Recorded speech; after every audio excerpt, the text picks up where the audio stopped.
Sports TV, man. That's my dude. I rolls with him. You heard what the man said. It's Flight Sports TV.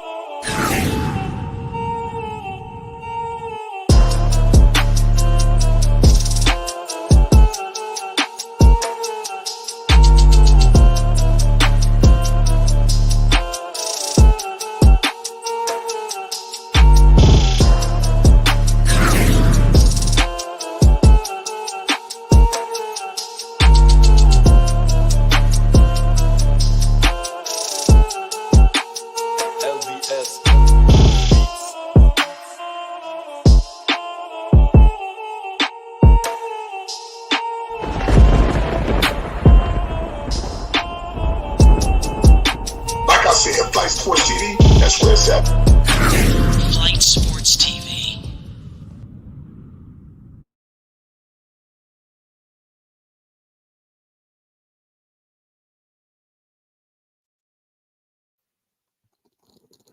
What's going on, people? It's Flight Sports TV. I appreciate y'all for checking with me. I already know what it is. We back with another one of them things. We got ourselves one great topic for the people. We're going to have several topics for the people this upcoming week and beyond. I want to thank everybody for tuning in with me tonight. You know, I had to bring out the heavy hitters. I got my man Chief Bartran in the house. We're going to discuss a lot. Chief, what's good, man? I know we're just getting started. What's going on with you? Let everybody know what's happening. Man, I'm good. You know, the BTW is growing. All platforms. I'm close to 650 on Twitter. X, that's about there, 700. By the end of the year, I expect to be 1K there. You know, and all the other channels are growing. You know, everything. So we good over here. We good. Right. And we popping. Right. Well, definitely. I appreciate you for stopping through Flight Sports, you know, and able to work with you tonight. Listen, we're going to get into a lot of LaMelo. We all know that's what a lot of people want to discuss. We're going to get into a lot of Charlotte Hornets basketball. But right now, I do want to touch on what's going on with LeBron James and the ongoing stuff that's happening with Team USA. They did get the W today over Brazil. Team USA is doing their thing after a lot of criticism, a lot of hoopla. You know, they did win 122 to 87 over Brazil. And that was in the quarterfinals of the Summer Olympics in Paris. And LeBron James did get hit with an inadvertent elbow to his eye. You know, this happened all in the third quarter. This required 4 stitches. He did not return to the game, but he did, you know, come back to the bench around the fourth quarter. So for anybody, we know we got a lot of Laker fans out there, a lot of LeBron fans out there. So we're going to be monitoring this situation. Team USA looks like they got this in the bag. We're going to be, like I said, hopefully the winning and the gravy train continues because we're going to be here to document it. Listen, Chief, what's your thoughts on the situation with LeBron, you know, requiring 4 stitches, the elbow, Team USA? Where do we start? Let's get to it. Well, at least there's no, you know, when I heard about it, I was concerned that is it like an ankle or, you know, something like that. You know, an elbow to the face. Hey, I mean, I'm not trying to minimize what happened to the king, but you know, if he got hit here, that's fine as long as he's not hurt in the key areas of his body. Because time, you know, LeBron's time is short now. I know he looks like he can play forever. Father Time wins, and so whatever he got left, Flight, he has to maximize his time now, you know. So I thought if it was some other type of injury, man, shut him down. He has a legacy to put the cherry on top of now, including these Olympics, Flight, because he's been put out as the leader of Team USA. You know, the same way as Kobe, peace be upon him, was put out, and other great players prior to him. But this year, he was rolled out as the guy, and you know, some of the younger players are being featured as the ones coming on. So, yeah. So it's a hidden face. It'll heal. He can get his gold, hopefully. And put that also another feather in his cap at this point. Yeah. Listen, I totally agree with you. Team USA looks like they're gonna get the gold. Obviously, it was a lot of talk about would they get it, and how do you like their chances? They look like they're blowing teams out.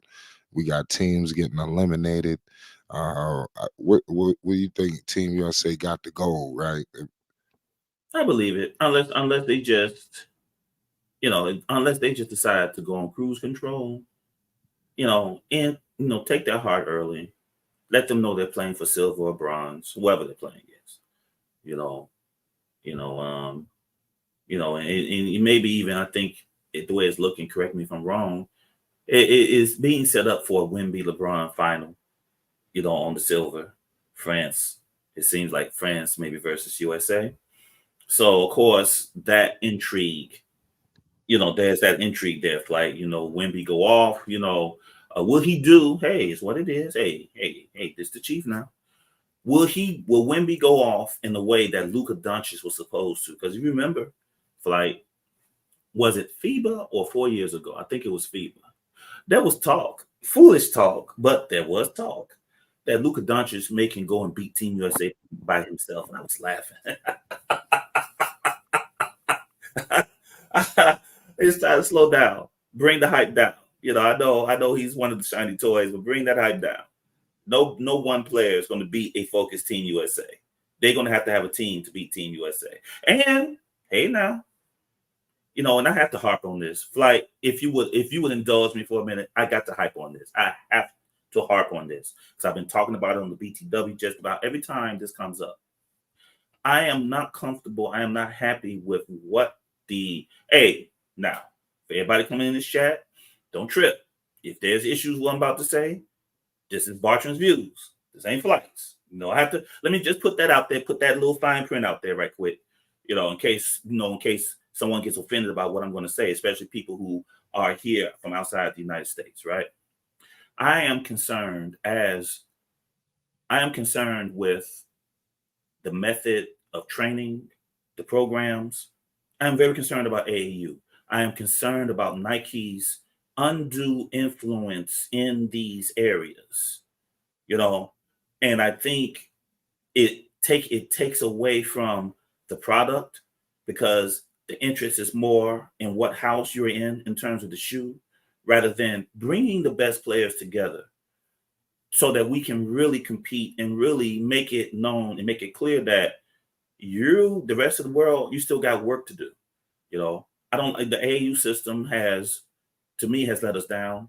The other leagues, Euro leagues, Australia, you see this. I mean, Kenny Smith had dropped a promo where if you didn't want to go to college, Kenny Smith is making it where you can go to Australia for the year, a la Lamelo Ball, right? So, so the world, in Sudan, I was impressed.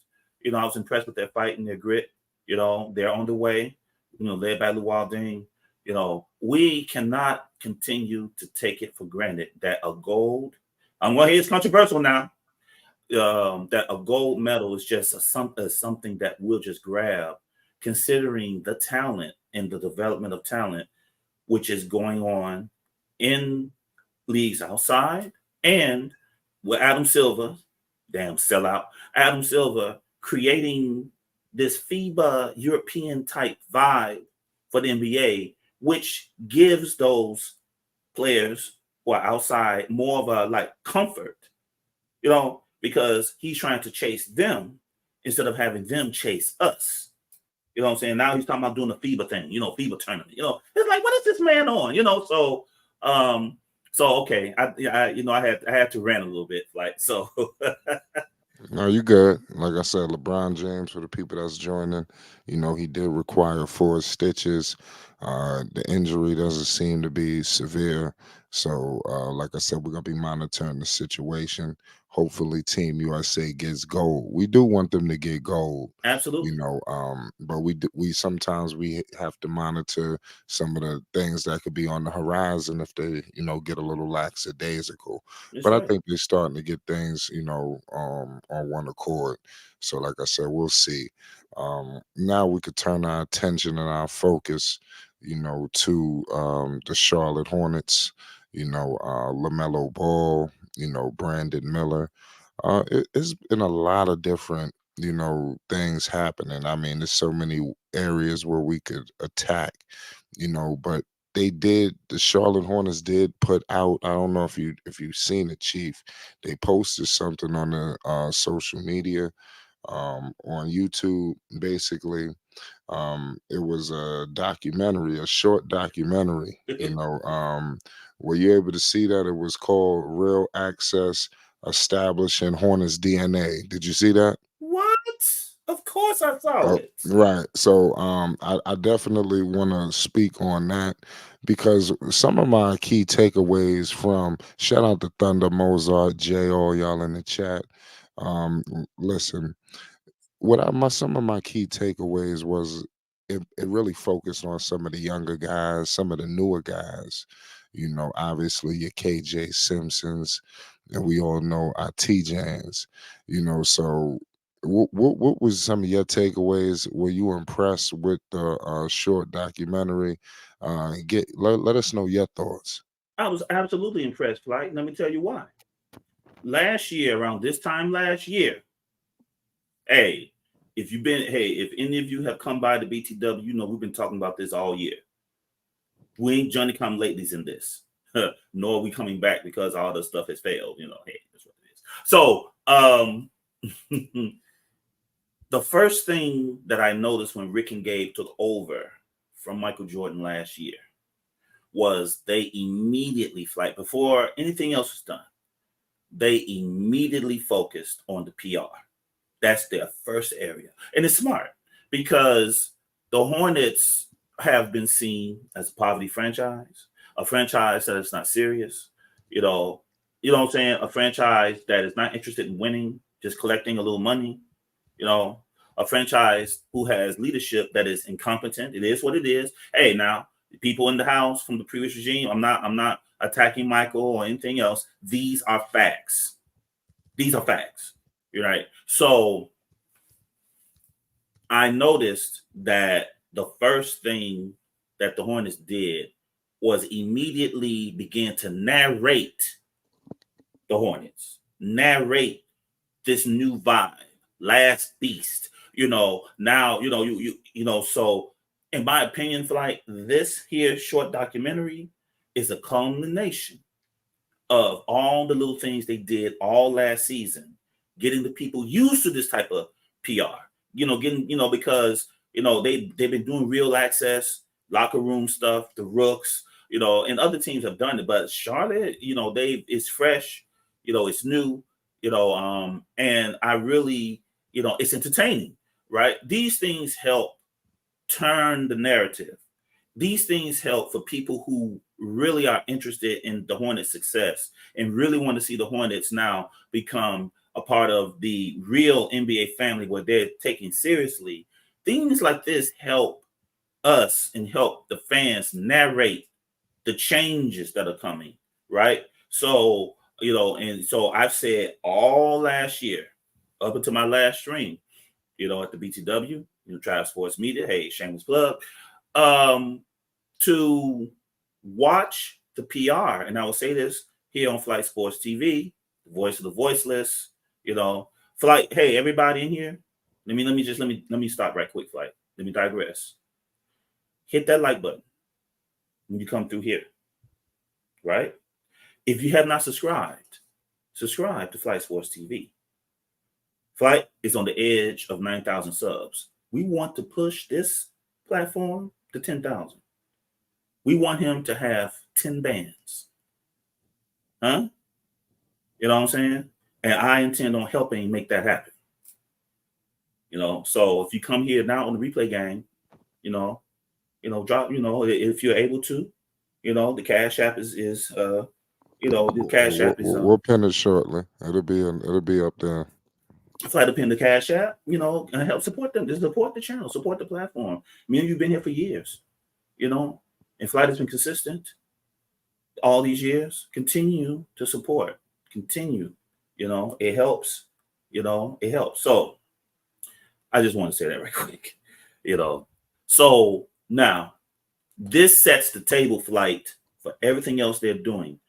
If the PR isn't right, then they can't tell the story of what they're doing. You understand what I'm saying, Flight?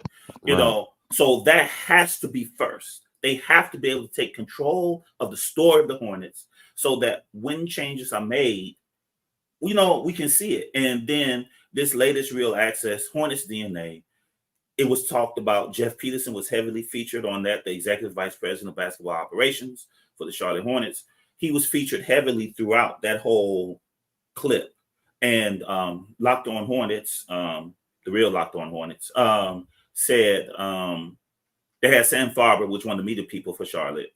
And Sam Farber just said that all the footage that they would, create for content, this is the first time that they've used like 30 minutes worth of it. Usually it's 10 or 15 minutes. It's a blip and a blur. But they actually put out a production, made it like a movie and all that stuff. These things now give Hornets Nation, LaMelo Nation, you know what I'm saying? This gives us something to be like, yes, I like this. I like the vibe of the Hornets, So, yeah, I was very, very, very pleased and impressed. And I want to see if they're going to continue with this type. Will they create more of these type of documentaries going into the future? Yeah, I definitely think this is just a start, or something with them because they didn't really get into the veterans. Like I said, my key takeaways was they put the magnifying glass on the young players. We're gonna get into some cuts because they did make some more cuts. More people have departed, Hornets Nation. But we're gonna get into T-Jan, and I want to get into my man KJ Simpson, Yes. out of Colorado, and T-Jan from France. They spent a lot of time on it. Was basically their documentary. They didn't really do any much on LaMelo, much on a little bit of Miles. Miles had a little blimp there, but it was about the young guys. Do you think the Hornets, because as I'm looking at the Hornets, I think they're going to be good, these young guys. But you do have KJ Simpson dealing with an injury. T-Jan, he didn't have the best summer league. What's your thoughts on the young players, that the Hornets have drafted this offseason? What I am of just like it was the arguments last year, I am going to see now what development regime they're going to put around those young players. The Hornets in the past have not done a good job in this area, right? Now they have a whole new staff. The old staff is gone. Like they've purged them all. So they have a new staff. Charles Lee was there on the ground for Summer League. What? To set the tone for the players and those coaches, right? So, in my opinion, Tijian is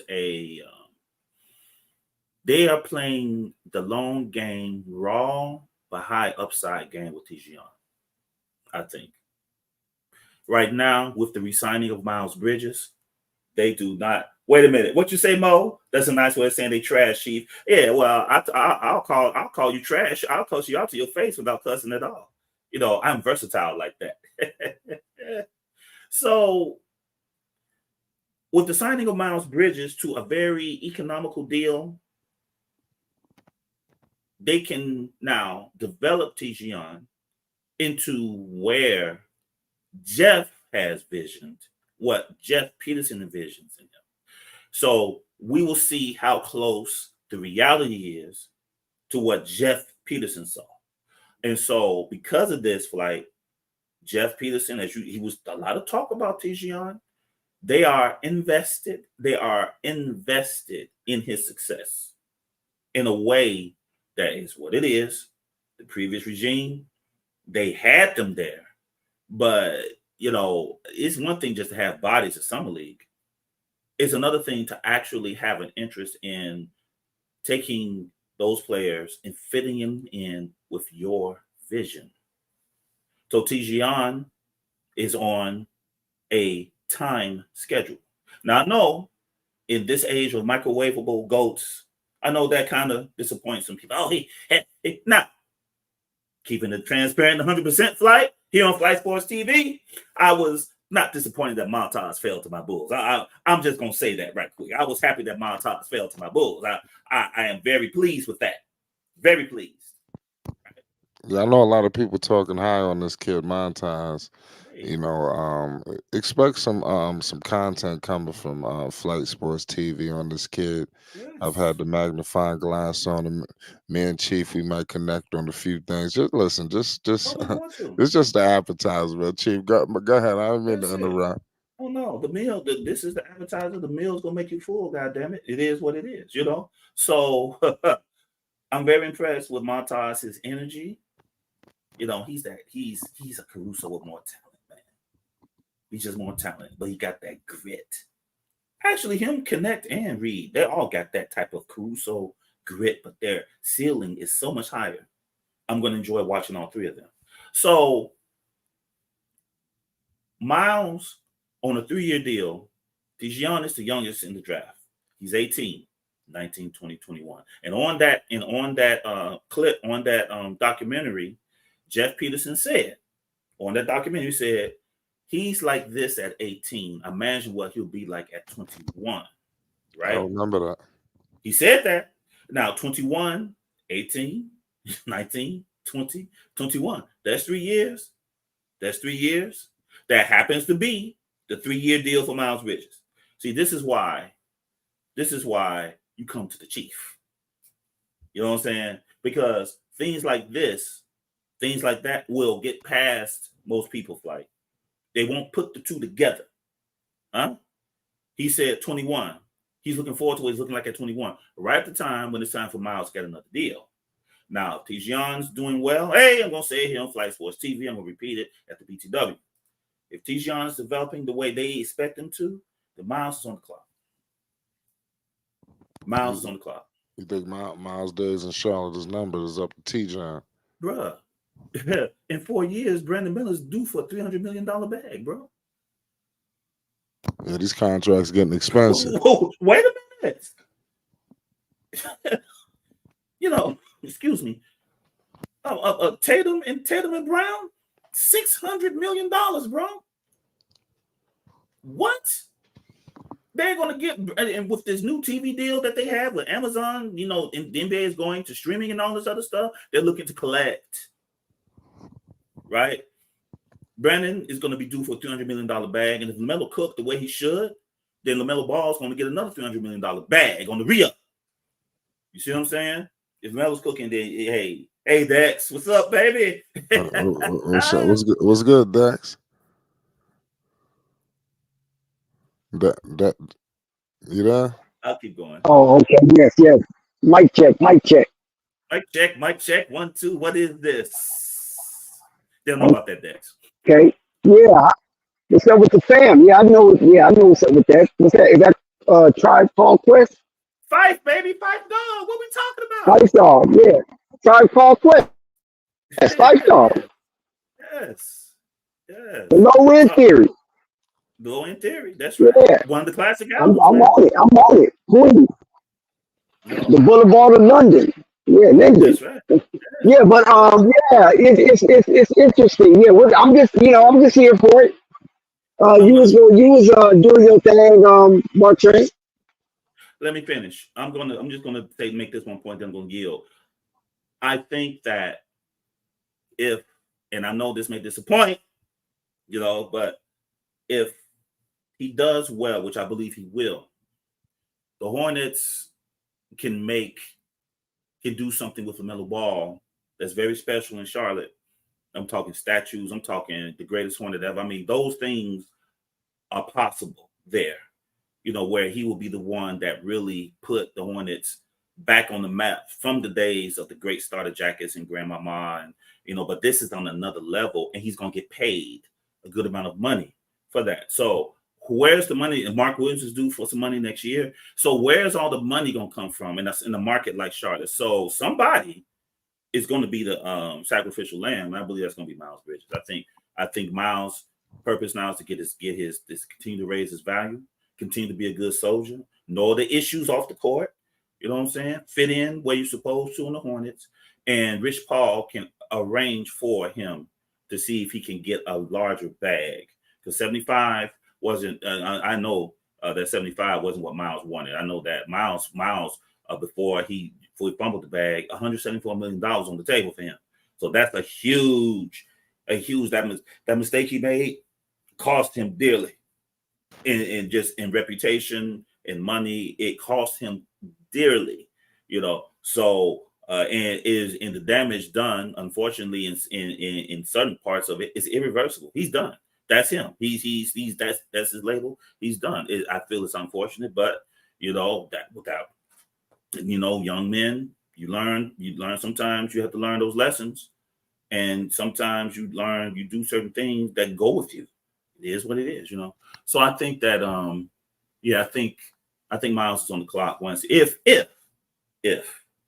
Tijian develops the way Jeff Peterson envisions, and I believe that they're going to do everything in their power to develop him. Unlike the previous regime, same with KJ Simpson.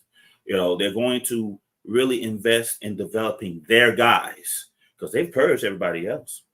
And this is the last thing, right quick. Shout out to Hornets sector. I'm just gonna go through who they've waived, man.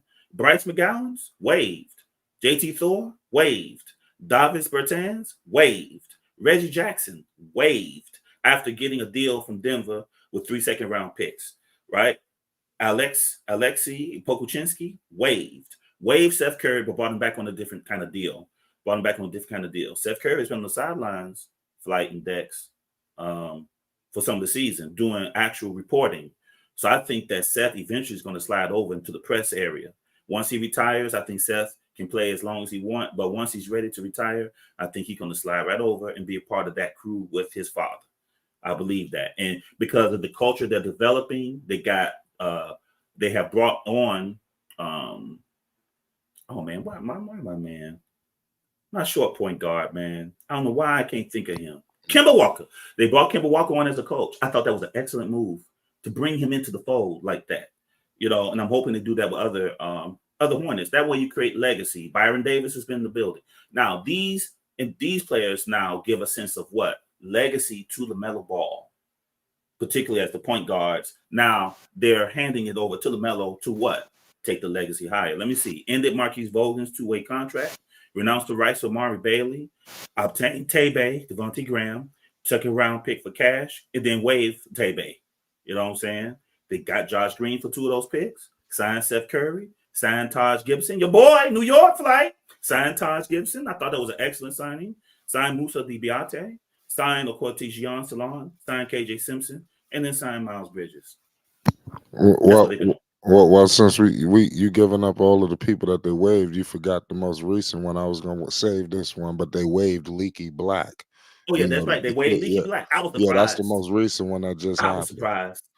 Yeah, well, I wasn't. I think he was the last of the dead weight. Hey, I think because I've seen him play in the summer league. He did have a good game, decent, but he needs more time. I think the Hornets don't got the time. It looks like they're accelerating the process. Hopefully, because they got rid of everybody that's gonna need extensive time. Leaky Black need about 2 to 3 years, of development, and the Hornets are. I don't think that's what's going on anymore. No, they got that was the Mitch Kupchak era. Yeah, that's Arizona. They sent him to Greensboro. Yeah, they're purging all of them. Cody is on the clock. I believe that. I believe Jeff's still cooking something. I don't think Cody's gonna be that long. The only ones from Mitch Kupchak's era will be LaMelo, Brandon, Miles, and Mark. Right. That damn new. Right. I want to bring up something. You brought up Montez, from Chicago. Dex has been high on this kid. I think that this kid is good, from the clips and the backstory of him. what's Dex? What's your thoughts on this kid Montez Buzelis? Out of Chicago, because there's a lot of speculation that the Hornets may have dropped the ball and should have went that direction. Yeah. Honestly, in my personal opinion, I think they should have drafted him. There's no way he should have dropped down through the Bulls. But the Charlotte's not the only team that missed out. There's a few teams in between 6 and 11 that missed out. So if you count as 5 teams, or even don't connect, I mean that's another miss. But some people felt that they didn't need no Caucasian because that will give rise to the F-150 squadron that cheers for the Charlotte Hornets. And to me, I think you could throw them a bone, and that would have been a good one. I don't think they would have tried to promote any of the two that fell below the meter that was expected, which it was Buzelis or Connect to the Charlotte Hornets just to see the F-150. I don't see a problem with that. Give them something to cheer for. They don't want to cheer for a team full of black players. They don't want that. You know what I mean? They don't want to cheer for a foreigner. A white foreigner. They don't want that. They want a homebred American, possibly made hero in the tobacco road of North Kakalaki. So Buzelis, Matisse, would have been an excellent selection. Or Dalton Connect. Dalton Connect, Tennessee. We can't get more mid-American than Tennessee, right? Yeah. So I just feel that with Matisse, like not Dalton, not Connect 4, but Matisse was a conflict of interest because there's no way on this shiny blue marble that a man with the acute intelligence of Jeff Peterson, coupled with a sensational motivator in Charles Lee, coming off a championship with Mean Green, Boston Celtics, would have skipped over that kind of talent if it wasn't a conflict of interest. And what I surmise the conflict of interest was when Matisse Buzelis in the rookie challenge, that tournament, he hit that shot over Brandon Miller and bragged. Had a few choice words for Brandon Miller. Even though Brandon Miller played a brand of defense that was incredible. It just was a better shot over tremendous defense. There's nothing that Brandon Miller did wrong in that episode. But once Buzelis hit that shot and it went in for game and eliminated Brandon Miller, I think Brandon Miller was a little salty, and he was even more salty on the disgust of Matisse Buzelis trash talking him at the end of that spectacular play. And that could have been an impetus of Jeff Peterson not trying to add any type of agitation to the culture they're trying to build in a negative way, just passed on him. And that's how he became a Chicago Bull. Or was it a conspiracy because he's from Chicago that they say hands off with Matisse and let him go to the Bulls as a favor from Adam Silver for the Bulls getting rid of DeMar DeRozan. You got it. Getting rid of DeMar DeRozan, who was a stellar player for the Chicago Bulls and a fan favorite to some degree. You know, so Adam could have threw the Bulls a bone, and it was hands off. So those are only two aspects that I could surmise why Jeff Peterson didn't take Matisse. Because there's not really much development in Matisse, right? The only thing that he has to do is know how to play situational basketball night in and night out. It didn't need much development because he developed in the G League. And he was one of the better players coming out of the G League. So, I mean, it was the writing was on the wall for either him or Connect to go to the Charlotte Hornets to feed the 150. And plus, you're going to get good production out of these two individuals. It wasn't like it was lame ducks that you're going to scratch your head and say, what are they doing over there? These two young men, albeit Caucasian, was ready to put in the Bird effect, the Larry Bird effect. Like, good call on that. Dex, could you imagine how Montas would have been able to play with LaMelo? Don't you think that would have been a hell of a fit? dude, it would have been crazy because Montas has an affection towards the LaMelo Ball game, as well as Lonzo. So he got with one, but didn't make it with the younger one, which he probably preferred. And I think he would be under the stewardship of LaMelo with docility. He's been a very docile playing up under LaMelo because LaMelo is already a rock star. See, a lot of people forget that part. Forget all the basketball accolades. This man is a rock star. And so these young players watch LaMelo play high school, watch the celebrity unfold, and he was gifted to the Charlotte Hornets. And these young players are, they would be looking forward to play with LaMelo because LaMelo gives up the ball. He's not one of these ball hogs that try to average 25 shots a game, That's part of his unwritten contract agreement. I want 25 shots a game.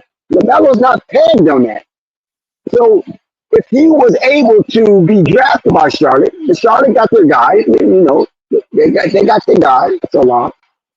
But if he was able to be drafted by Charlotte, in hindsight, this would have been such an exciting thing with all this young, aggregated talent, cornucopia as it is, with LaMelo, Matisse, Miller, Williams, and Meechik. Come on. We're not even talking about Miles. Miles is still kind of fairly young, but we're not even talking about that. Just those individuals I named that's under 25, the Charlotte Hornets would be mad crazy right now. Outside of Miller, is their young core, really attractive? Pause.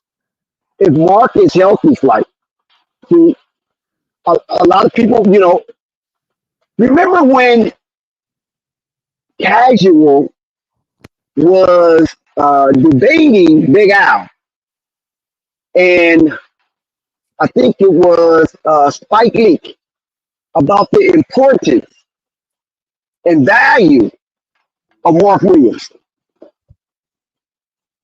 And I co-signed because when you go back and look at Mark Williams, he had a run of several games consecutively where he was in high double doubles, like 20, 14, 19, 16, and things of that nature.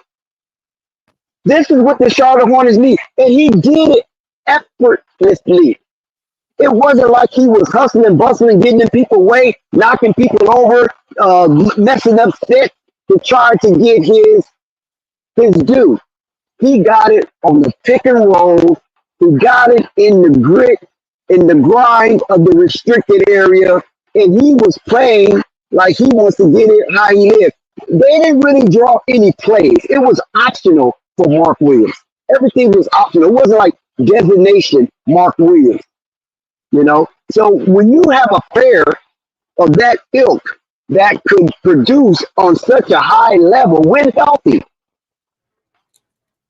I know that Mitchell Robinson kind of crushed Mark Williams when they played, But it was like men against boys. You know, Mark was a younger guy, and he couldn't handle Mitchell Robinson the way that he thought he should have. But Mitchell Robinson manhandled him. But nevertheless, other games that he played, he was a standout. But it was so quiet that a lot of people don't even talk about it anymore. They act like Mark Williams is a thing of the forgotten past, like he's never been drafted and played in the Charlotte Hornets uniform. How crazy is that? When Mark Williams is out there was balling, you know?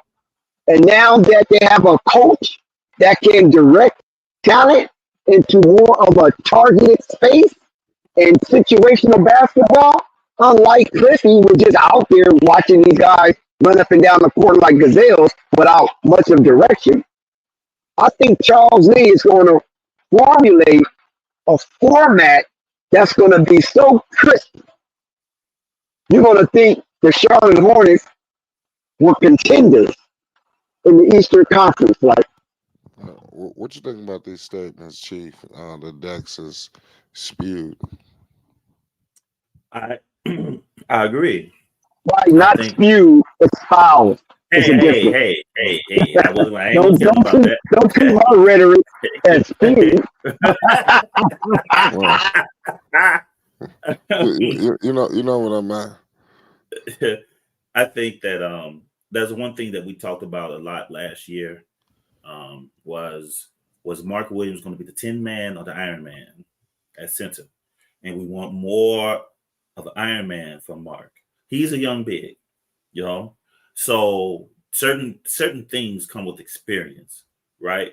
You know, because Charles Lee mentioned Mark Williams in the press conference. He said from Boston. He said he destroyed us, and so Charles Lee's goal is to have Mark dominate, have him dominate, and have him at least work on the corner three, so they can keep him on the floor, so that he can dominate the paint, but he can also stay on the floor so that room can be made for LaMelo and Brandon Miller to create. So, and they was impressed with how he was able to move. Now, I don't really understand where the talk came from where Mark can't cover, especially after he blocked Trae Young when Trae Young thought he was going to cook him on an island, and he blocked that shot from Trae Young. And Trae Young is used to getting that shot off, and Mark blocked it. LaMelo passed it up to him, and and Mark dunked it. And then Dex in flight, when I saw LaMelo doing like this, LaMelo was walking like this with Mark off the court in that game. I said, LaMelo found his center. As he found his center, after toiling through Plum Lee, toiling through, Bismack Biyombo, toiling through Cody Zeller, after toiling through them, to have a center who it's crazy, who will get LaMelo's passes damn near regardless of how he throws it to him. Too high. He will go and get that ball, and he doesn't turn it over when he get it. He'll dunk it, he'll make a little move inside, or he'll pass it back out and they'll reset, so his IQ is good from the center position, so there were some close games, man, where towards the end, this is LaMelo now. This is just what he brings to the table.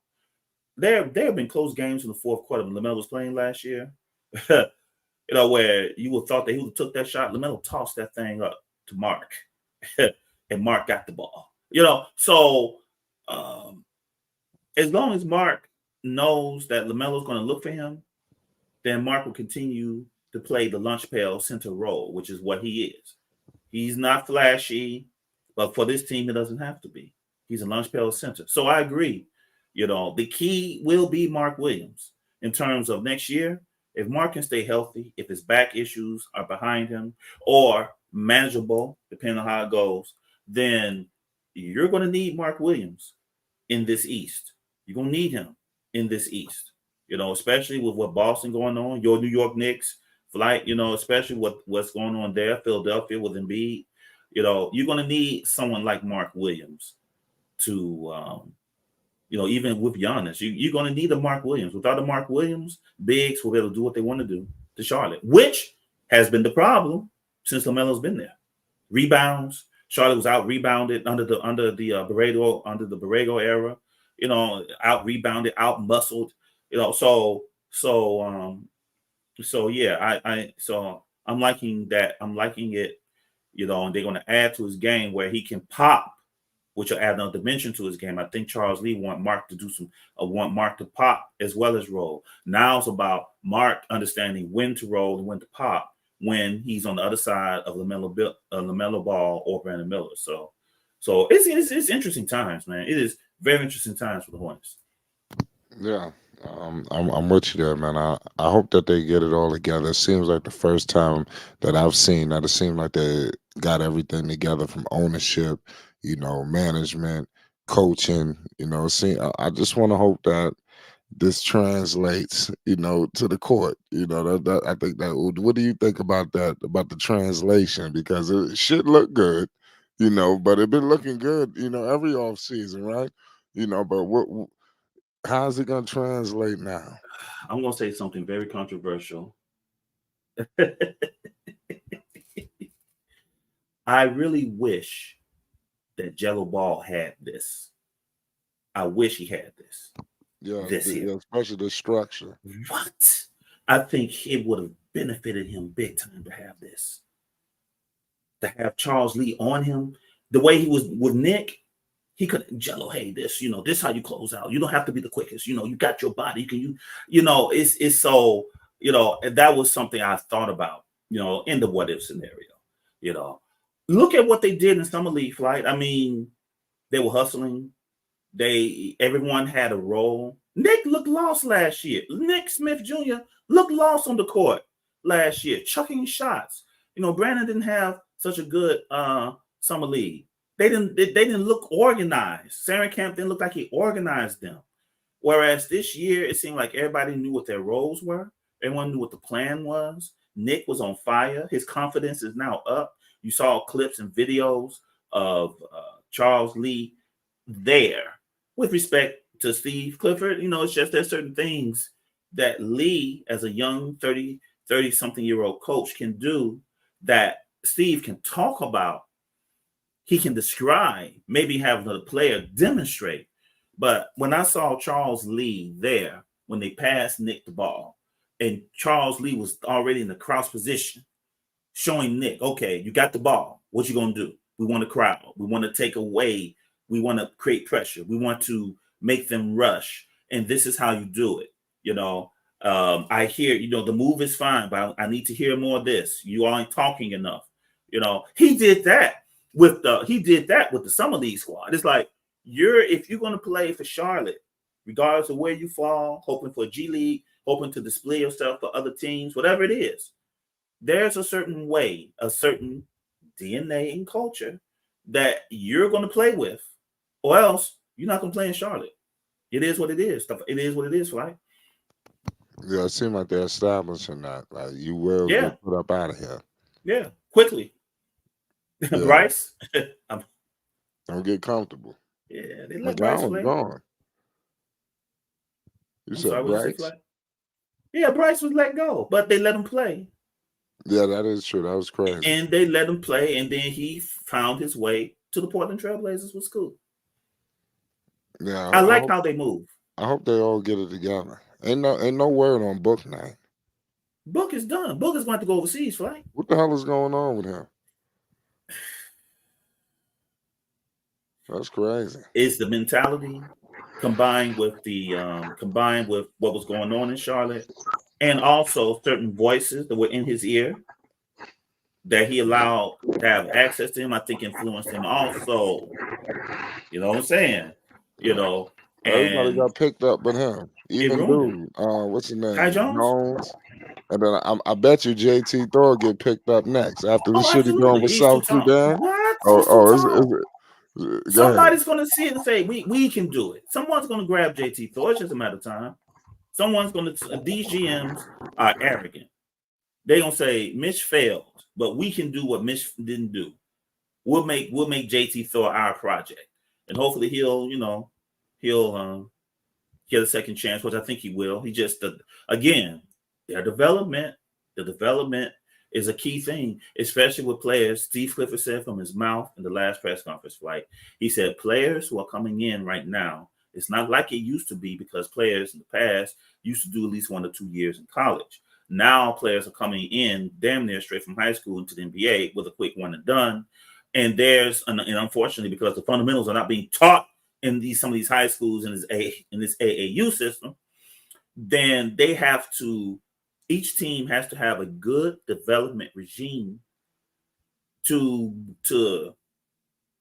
coach these players up, man. To coach them up, unless they have natural talent coming in, But natural talent, the test of a team, in my opinion, isn't the training, isn't the Matas and the Cooper Flags and those guys. They got the talent. They just need to, mold and shape and put them in a system. The testament for a team, which is why the Spurs are lauded, is how can they take someone who's in the second round and develop him into a player that is productive in the NBA, regardless of where he lands, star, role player, whatever. You know what I'm saying? How will they develop these players into professionals, into roles that is useful for any NBA team, And there are some teams that don't have it. There's some ownership. They simply don't focus on it. It's the money thing, especially smaller markets, but even some of the larger ones too now. Hey, Dex, the Lakers is like, hey, we'll have the Lakers. We used to getting stars over here, baby. Stars come by here. So the Lakers is set up more to accommodate and to plug and play stars and high level players in, with development sometimes, and everything, and other teams as well. So I think, what is the development regime will determine a team's success. I like what Orlando is doing with Palo. I like what they're doing with Wagner down there. I like what they're doing with those two. Wendell has fit in perfectly down there. All they need to do is find a point guard, and Orlando will be dangerous. They don't have one yet. Right, I'm hearing a lot of speculation. They want Lamelo. Hey, Dex, we brought up Bouknight.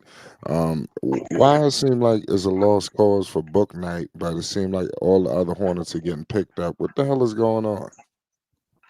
Well, I hope that it's not he's living his life out of a bottle. I just hope that Bouknight is just retreated to be treated. And if that's the case, then I'm not mad that he's taking some kind of a sobriety hiatus. But if he was out there just wilding, he's done. He can go overseas all he wants. That's probably the Spurs he's going to get. Because these NBA teams is throwing out so much cash, they don't got time to have lawsuits on their hands. They don't got time to be having exuberant insurance on players who is out here being reckless and dividing the locker room based on their off-court bad behavior. So if Bouknight is trying to get himself together and, like I said, taking a sobriety hiatus, then that is the best thing for him, and that's the best information that his agent and his team can disseminate to him. Because it's important that he function with all of his faculties in order run up and down that court. Because it's a dangerous thing. Because it's a lot of energy being exerted running up and down that court, and you got to have your head and your mind right in order to endure.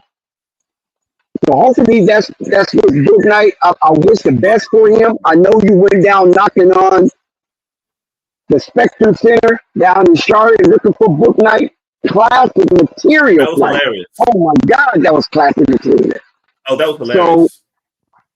So, yeah, Chief, we hoping that the best of Bouknight. We want all our young brothers to come through. You know what I'm saying? And to have a successful journey. So I'm hoping that's the case. Like how we pinpointed it early. I seen the signs. I seen this. Looking for him. You came looking for him, like we was Well, mad as I hell. don't think I'm gonna have to look for nobody else down there because they We didn't got rid of everybody else. we was mad as hell when he popped up in Charlotte. Oh damn, that's a mess. So how'd you first hear about Shout it? out to Coffee. Shout out to Coffee. Say what now? How'd you first hear about it? You know I come by, like, come on now. Or Where is James Bouknight? Standing right outside the Spectrum Center. yeah, And you know, I ain't gonna go into yeah, that I here, was in town. but you was in town. You Yeah. know, and you talking little shit while he's in Yo, I town. ain't gonna lie, yo, shout out to Charlotte. Now, yo, across the street from the Spectrum Center, it's kind of her that night. You know, I was out there at night. Yo, shout out to Charlotte. You feel me? There's a lot of things popping out there. You know, the atmosphere is not all glitter and gold. You know, around that arena, you better take it easy. Across the street, you got a whole bunch of shit going on across the street. Go ahead, Chief. Yeah, so you know, I said, oh, look at this Negro, man. It's like, you know, so you know that was then. That's over with, you know. But you know the old things I laugh about now. You know what I'm saying? But like Dex said, I'm hoping that this is a time for him to center himself, a time for him to get himself mentally kind of back in a good place, and hopefully during this time, guards are diamond. The guards like James Bouknight, they're diamond. You know, it's a harsh thing to say, but these guards like James Bouknight are dime a dozen now. You know, they are coming through overseas and the United States. So I'm hoping that if James Bouknight truly wants to pursue his dream of playing basketball, if he has to go to Australia, if he has to go to Israel, if he has to go with the Dwight Howard, just tell him keep his hands to himself, and Taiwan, Thailand, sorry, no, it's Taiwan, sorry. Then I'm hoping he will swallow his pride and go and pursue that opportunity, which may, as it is with PJ Tucker, which may circle, which someone may see him over there, and he may circle back into the NBA. But if that's what he want to do, if not, regardless of what he does, I wish him well. And I wish him a productive life, regardless of what he chooses to do. He's in college. He can return to school. He can get a degree in some type of training, technology, hopefully, and then he can still be a productive young man in this world. So yeah, absolutely. I think he'll end up on somebody's G League team. G League team? Yeah, It depends. So. Pride is a thing. Will he accept that descent in order to come up again? You know what I'm saying? Yeah, he was doing good with Greensboro. He was cooking in Greensboro, and maybe he'll get back there. But again, not Greensboro, somewhere else. He needs to go somewhere, but I don't know who his agents are. I know his brother Blizzo kind of manages. I don't know what Blizzo's doing. It's like, and he may not. We don't know. After he was waived, he just disappeared. Yeah, you're right about that, man. Like I said, the Hornets, they got a lot to figure out. But are you satisfied with what they've assembled around LaMelo this season? The weapons you got obviously got to increase. You're gonna get increased production from Miller, and I want to get to that as well. That's gonna be my second question. But are you pleased with the team they put around him? What do you think? I am happy because it's been long overdue. Flight. Gordon Hayward just rolled off into the sunset with $130 million. Yeah, that was crazy. What?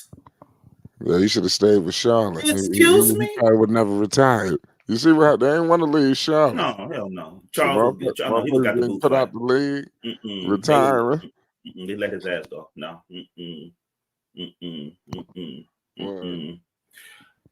So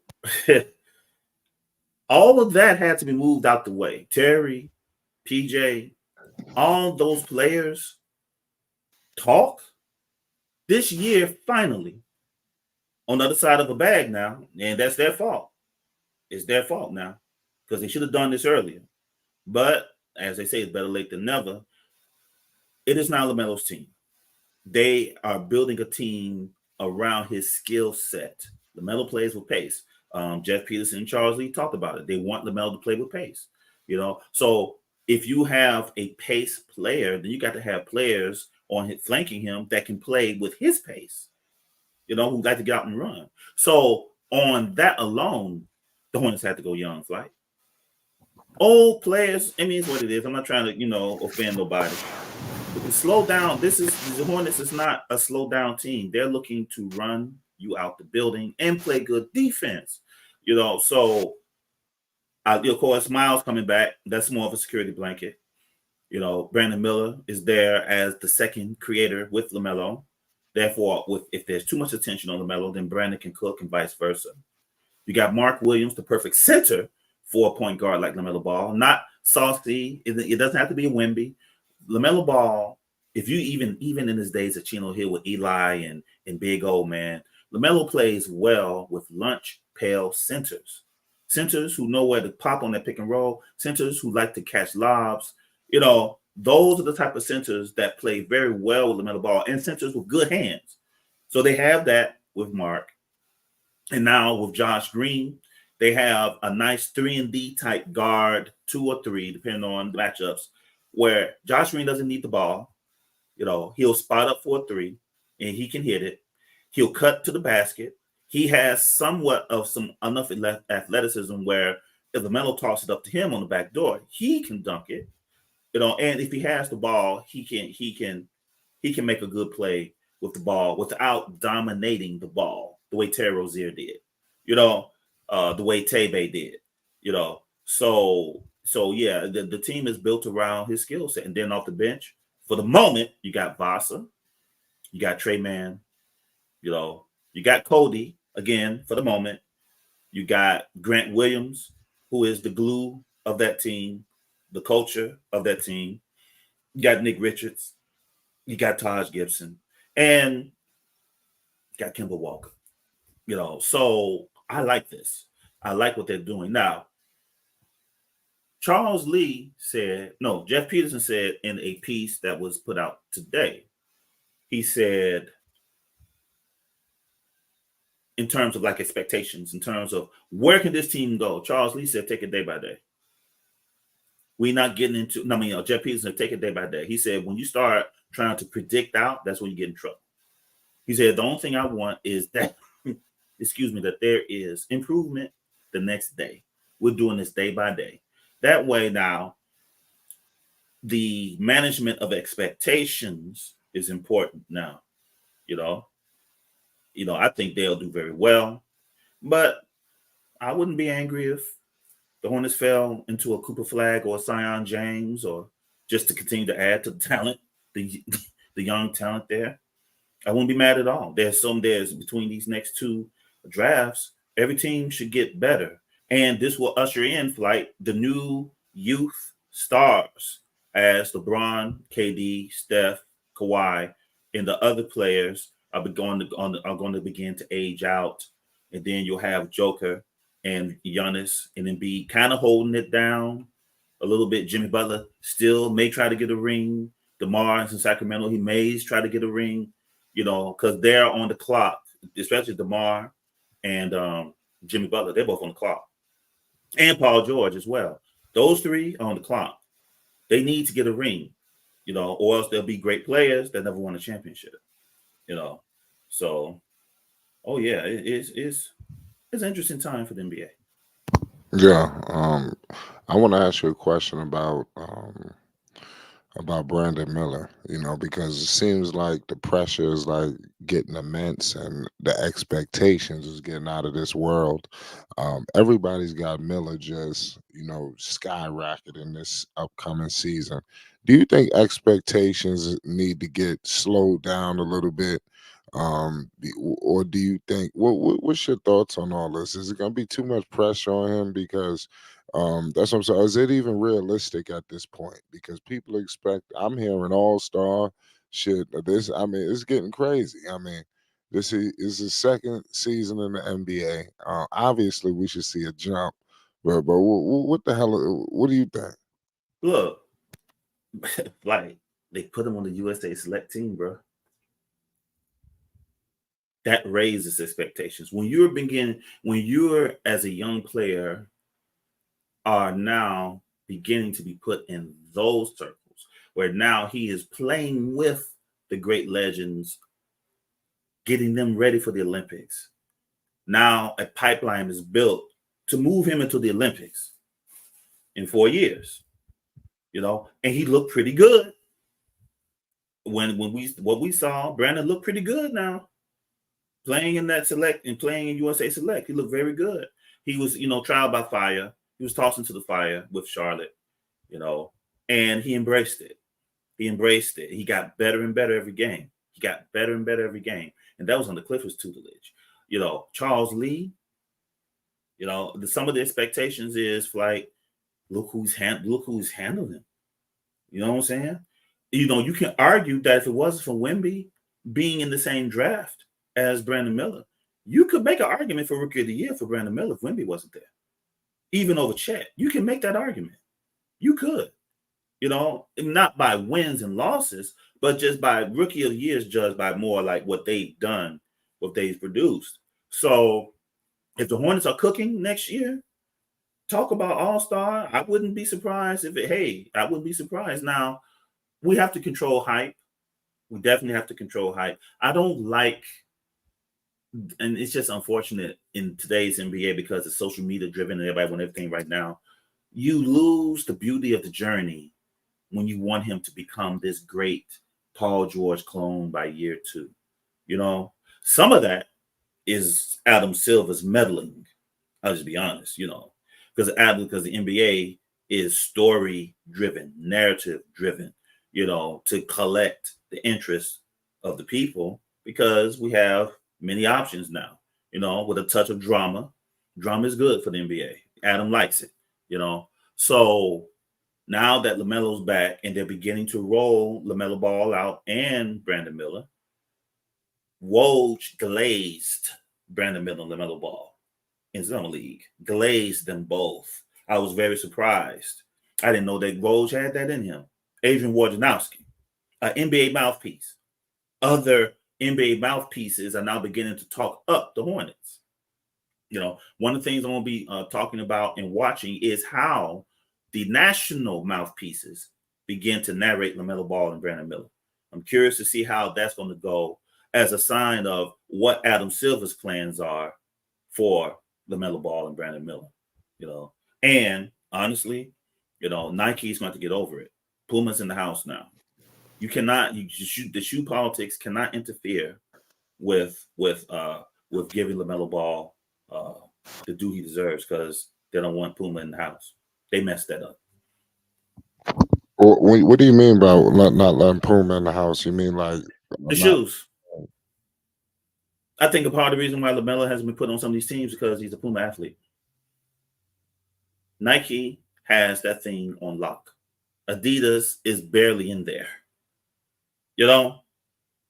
Puma is not a basketball powerhouse, but could be with LaMelo Ball, one of the best-selling shoes, in the world. And what Dex said was correct early on, Flight.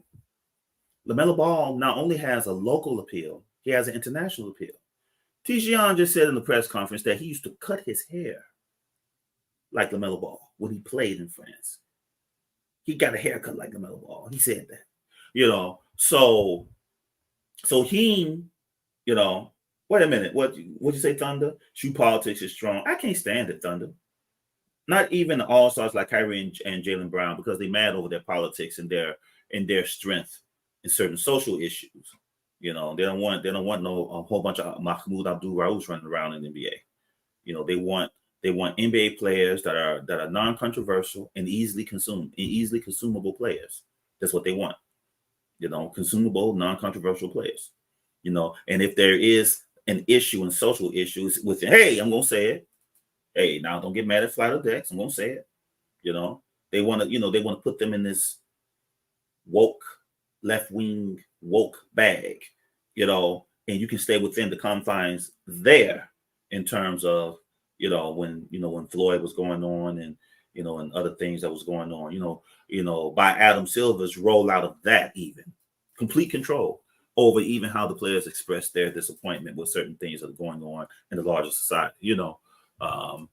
But yeah, man, I lost my point actually, running my mouth so much. But yeah, it's I'm looking forward to it. Flight, we got big things coming up.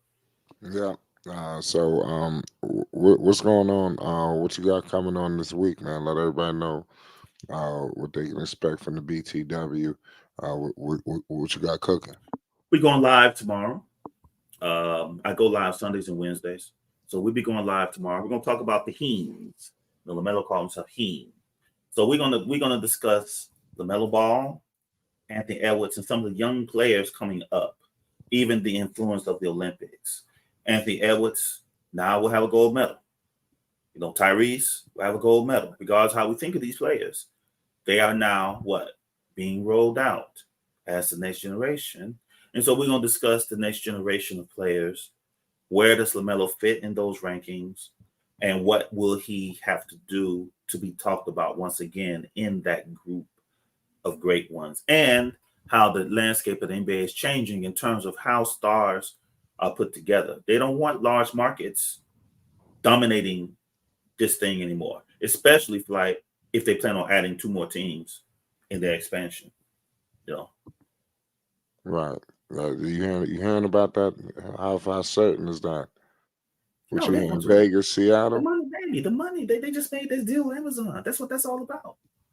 What cities you in? Vegas or Seattle? Vegas for sure. I don't know what the next one is.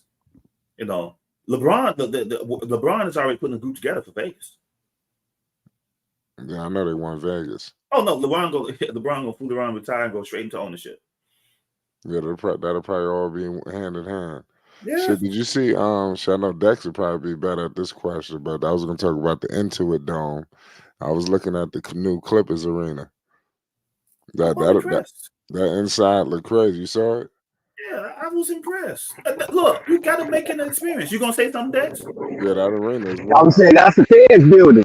That's the new federal courthouse. What'd you say? Yeah, that's the building. That's the Feds building right there. Why don't they just get out of LA and go to San Diego or someplace, man? I don't know, man. It's hard to leave LA once you're there, man. You got to, it's really hard. But that building, it got face recognition and all that. You can't go in there with no warrant. Your ass is done. You can't be no at large or nothing trying to get a basketball game in. You know what I'm saying? Running scams and stealing profiles and all that type of stuff. You done. You can't go in that building. It's the Feds. But it's beautiful though. It's magnificent. The technology in that building is mad crazy.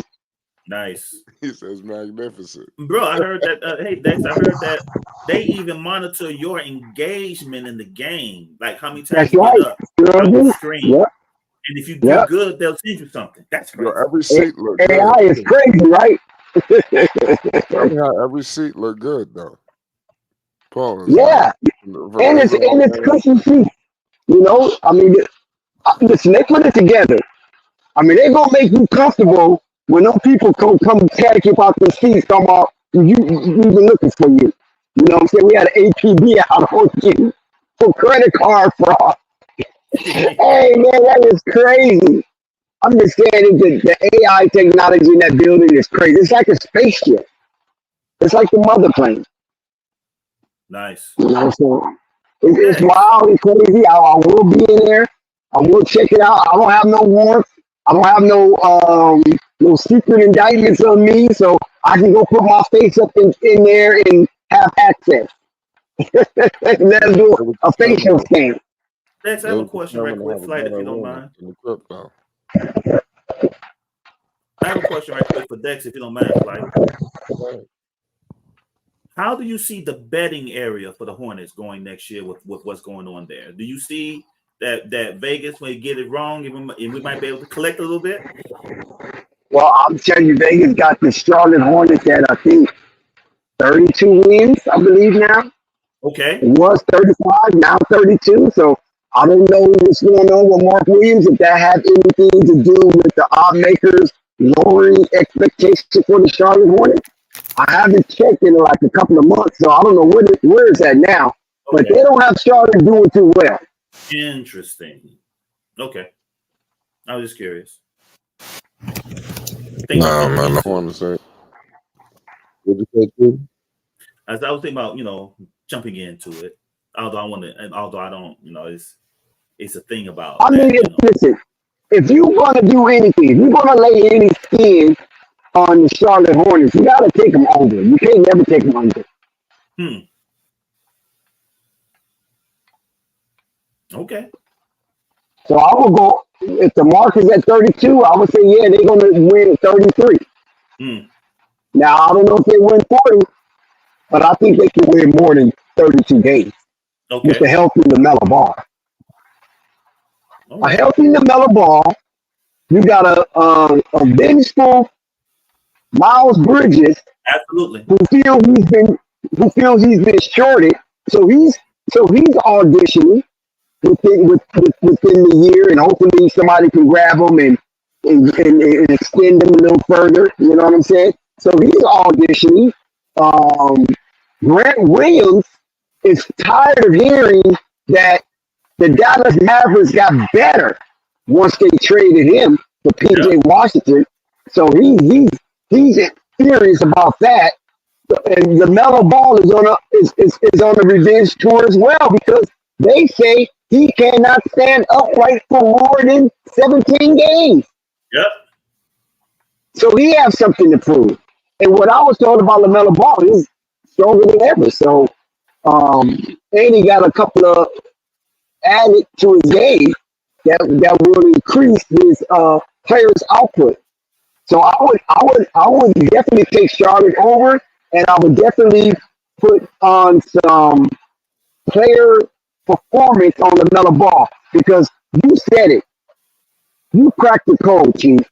LaMelo Ball is sick and tired of hearing about Anthony Edwards, sick and tired of hearing about Tyrese Halliburton and all these other guys that's coming up and passing them since the 2020 draft. So he got some chin checking to do, and I believe LaMelo Ball is going to be doing some real serious chin checking on the NBA landscape. Indeed, gems from Dex. Anybody who's into the sports betting and stuff, free gems. Yeah, Put some in that cash app. Dex just gave you all a way to get a little bag, man. Put some in the cash app. Yeah, like I said, Chief, man, that shit crazy. You try to get into the gambling. Yeah, listen, the Hornets, man, they might do something, man. We'll see. You might want to look into the other teams too if you want to do that. We'll see. The Bulls, man. The What Bulls, man. what the hell is going on with the Bulls? They're having issues trying to get Zach LaVine and Vooch out of there. They need to just go all the way young. They need to go ahead and stop playing, and get Zach LaVine and Vooch out of there and just go full youth. See what you got in Lonzo and go full youth. Yeah. But the thing of it is, I don't know if Zach really wants to leave if Lonzo's able to come back, because that was the plan from the beginning, right? Zach LaVine recruited Lonzo, and Lonzo took him up on it. Those are two UCLA alumni, and they both had they was both one and done at UCLA. So they have a lot of things in common, a lot of things to talk about. And I just believe that Zach LaVine, if Lonzo come back, I think Zach LaVine will swallow his pride and play some Chicago Bull basketball. Dex, how does Giddey factor in that though? The Giddey doesn't matter. It doesn't matter if they split time or whatever. If Lonzo's on that team and is on that floor, it's going to be all smiles for Zach LaVine. And I think Zach LaVine will return to the version of a happy-go-lucky, just give me the ball, I'm going to do this, watch me type of Zach LaVine. The Zach LaVine that made us startling, surprised, and awestruck at some of the things he did on that basketball court. All right. All right. I will see. We'll see. We will see. We will see, Dex. Again, it's interesting season. Detroit, there's interesting seasons for all those teams, and everything. So you think Lonzo, if he's healthy, you don't think he can play alongside with Giddy? You don't remember when he was in New Orleans, he was in LA. He's always been in a crowded backcourt, it seems. Go ahead. I remember when they had Holiday, people thought he was going to the bench. They brought in Rondo, they thought he was going to the bench. And now the Giddy factor is here, and it seems like we back full circle. What's going on? If they play together, then it's like you see. This is the thing.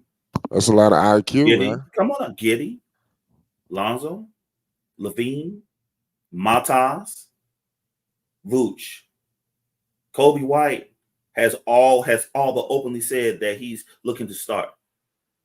You know what I'm saying? They have re-signed Patrick Williams. So in that little cluster, if Zach is coming back as a 2, is Giddy the 1 or is he going to be the 3? Well, then Matas, so that's why it's like instead of God damn it, somebody got to be the 6th man. Instead of messing around, I'm about to say something else, right? They need to go ahead and have the cojones to do what they need to do in Chicago and stop playing these games. If Giddy is there to replace Lonzo, let him play and let Lonzo go to another team. There are many teams that could use Lonzo's services. Phoenix for sure, even though they got Tyrus. Phoenix, Lonzo and Phoenix would Tyrus can come off the bench and then. I honestly think that the Bulls had contemplating moving away from Lonzo, separating themselves. But once they put in that emergency player cannot perform list or whatever that thing they did, that basically strapped Chicago to bring Lonzo back because they used that player emergency for what you call it, the salary cap. Yes. To open up salary cap, right? So I think by them doing that basically made Lonzo eligible to come back within the Chicago Bulls, but it still works out because if they got Josh Giddey to replace Lonzo, that's cool because it still works out. Lonzo is coming back off an injury. I mean, that's the best case scenario for the Bulls anyway. So they can tangentially enroll Lonzo back into acclimation.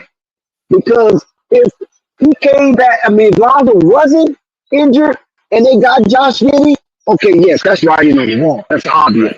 But by Lonzo coming back with the injury, he's not coming back jumping in, averaging 30 minutes a game. Lonzo probably going to only average probably 11, 12 minutes a game when it first starts.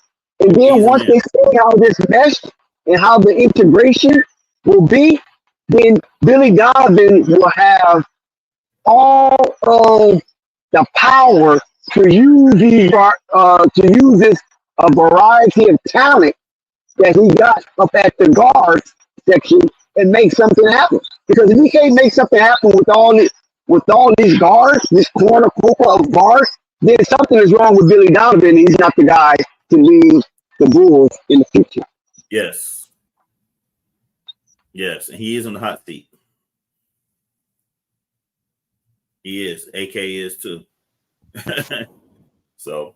So Chief, man. Before you get out of here, any other surprise teams on your radar? This upcoming season we need to. I want to see. I want to see what Memphis. They got that big man now. Who? I want to see ED. Oh, yeah, it's so crazy. Memphis was the wild card. Yes. That's one of the teams I'm looking at too. But go ahead. Yes. Why Memphis? Ja is healthy. A healthy Ja Morant. Memphis was number 2 in the West. when he was healthy, the last time he was healthy, Morant, Bane, Gigi Jackson, Edie, and oh my man, the defensive, their defensive four. Memphis is back. I want to see what Memphis does. I'm curious to see if Detroit can finally put it together. They just gave Cade Cunningham a bag, nice young pieces around him. I want to see if Detroit can finally make the jump out of the bottom because they have too much talent, entirely too much talent. I want to see if Houston, I want to see how long Reed Shepherd, if he don't start, how long he stay behind Van Vliet. Reed Shepherd is dynamic. Dex, one of the dynamic American white players. What? How he's, so I want to see, they call him Cocaine Curry. That's the name they gave him. All Reed needs for Houston, all he needs to put some grills in his mouth and stand next to Paul Wall, man. And I mean, if he do that, the Houston will love him to death. They'll love him. So Reed, Jalen Green, all the young players, all the young teams I'm looking to see, Oklahoma City took Hartenson away from your Knicks. So I'm curious to see how that goes. And I'm also, I'm curious about your Knicks, man. They got dogs. What the hell are you curious about? What the hell is we curious, man? Jalen Brunson just made the captain, right? Yeah. They just made him the captain. You should be happy, Flight, because you didn't want you. Hey, this means Julius got to fall back. Yeah, well, he better have to fall back. I think he knew that. Well, it's official now, Flight. Brunson is the captain. He got to fall back. We're gonna find out. The Knicks is. So what they gave Mighty Mouse the captain, huh? Yeah, he's the captain, Dex. They made him the captain. So I know. I read the article on that shit. Yeah, it's Brunson's team now. Officially, he's the captain. Shit. If you give back $100 million, you'll be a captain. You're putting a fool for giving back that money. Fuck that captain. You need $100 million. Hey, he trying to win, bro. He's taking a pay cut to win, and maybe it's to set up something later on. Yeah, it's clean, man. I don't see why you guys are so high on Memphis. I got Memphis fighting for a playing slot because I don't see Memphis. I don't see. Here we are. I do not see Memphis better than Denver. I don't see Memphis better than OKC. I don't see Memphis better than Minnesota, and they definitely not better than Dallas. You know what I'm saying? And we already know what happens when they face the Lakers. They cannot beat the Lakers no matter what. Lakers just smashing them every year. They win that series. So where did Memphis go? And we see Houston on the rise. I agree with you with Cocaine Curry. That's the conundrum for Duque, but I'm quite sure he'll figure it out. Yes. He's a better version of Peyton for sure, and he had Peyton up there with him up in Boston. But I don't see Memphis being all that because they lost so much and they got so little. Yes. Now I don't know Marcus Smart and John Moran in the backcourt. I don't know what that's going to amount like to do. I just don't see Memphis being up there right now unless they make some kind of dramatic trade and get some more bodies there. I just think Memphis a little thin in the pants when it comes to these big teams like Minnesota, Lakers, and Denver for sure. Dex, will Golden State make the playoffs next year? Heck no. Golden State done. So that's one team down. Golden State can make the playoffs this year. No, that's a team. They're down. Golden State. But they didn't make none this year. What about the Pelicans? You gotta look at the Pelicans. The Pelicans is gonna be right up there in the thick of things as well. The Pelicans gonna be between 3 and 6 next season. Yeah, because they got to get that chemistry together. They're not going to start off fast, I don't think. Because DeJounte Murray is not a fast starter. He's going to have to work himself in between Brandon Ingram, CJ McCullough, as well as Zion Williamson. So that chemistry gonna have to kind of gel itself out. So they're gonna, lose some games early on based on chemistry, but they're gonna come on strong in the second half for sure. And I got them being one of the top 3 teams in the NBA. I don't see Memphis making the playoffs. Memphis is gonna struggle getting into the play-in. Trust me on that. If you're gonna take Memphis, you better take Memphis under the number of wins. Okay. We'll continue to have this ongoing conversation there because I think they'll be back. The Pelicans, Miss Benson don't want to pay Brandon Ingram Dex.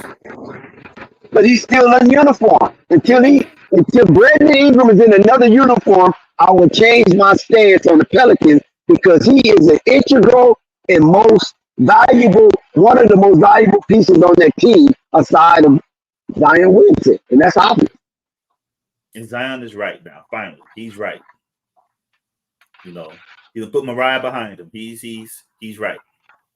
So I like Zion. So Chief, that's why I'm not so high on Memphis. Okay. Because they lost so much. They lost a lot of their grit. Adams, grit. Yeah. Dylan, grit. You know what I mean? Those are 2 grit players that they lost. That these 2 guys take on the challenge every night to sacrifice their body for the betterment of that team and that organization. Marcus Smart is so-so. Some nights he will and some nights he won't. We've seen that in Boston. Okay. Interesting. It's gonna be a very good season, especially out west, as it always is. And then you mentioned Detroit. Shout out to Trent for Detroit if he's listening. I think Detroit will swim towards the bottom of the ocean. There's not much improvement in Detroit. Yes, they got a change of voice for their general, but I don't really see Detroit making a run at a play-in situation or a playoff situation. I mean, the East have to be injury riddled in order for Detroit to make a squeak or peak at a play-in situation, a low-end play-in situation. Okay. They're not ready yet. Nah, they're not ready yet. Okay. All right. Well, I'm curious. I am curious. Remember now, they had some internal transitions within their organization. From the executive part. Langdon's the GM. You know what I'm saying? Yeah. So Langdon. It's going to be a work in progress. Monte just collecting free money. Must be nice. Yeah, Monte chilling. Monte is over in Antigua somewhere. In my top. And I think they got is it Bickerstaff? Is he the coach or is it Unslell? I think it's one of the it's Bickerstaff Jr., right? Yeah, Bickerstaff Jr.